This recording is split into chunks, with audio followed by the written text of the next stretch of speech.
Habang papalapit ang pagtatapos ng taon, mas pinatibay ng PhilHealth National Capital Region ang pangako nitong mas pinalawak, mas mabilis at mas abot kamay na serbisyong pangkalusugan para sa milyon-milyong mga Pilipino.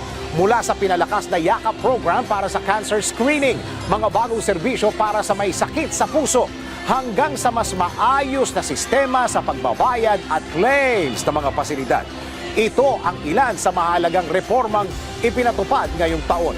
Balikan po natin ang mga programang naglalayong maghatid ng konkretong ginhawa sa bawat miyembro nito. Narito ang report ni Ann Rodriguez. Mga paglilingkod na tama, kaya panalo ang Pilipino. Pero meron ding ginagawang hindi tama, kaya talo ang Pilipino. Mga ibinigay na serbisyo ng mga ahensya ng pamahalaan. Ngayong 2025, alamin kung panalo o talo. DWIZ Year-End Report.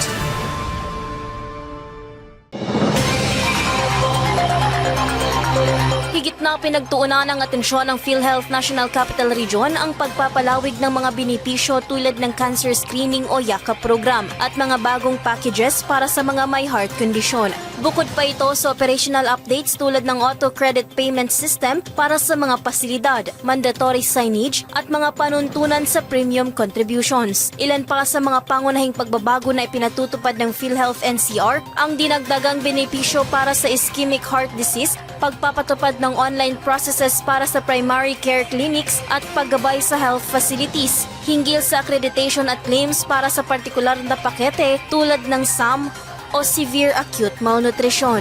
At yan ang report sa performance ng PhilHealth.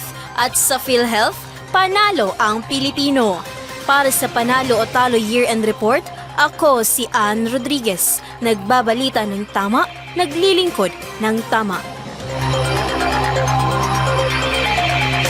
Mga paglilingkod na tama, kaya panalo ang Pilipino. Pero meron ding ginagawang hindi tama, kaya talo ang Pilipino. Mga ibinigay na serbisyo ng mga ahensya ng pamahalaan. Ngayong 2025, ngayon alam na kung panalo o talo. DWIZ Year-End Report.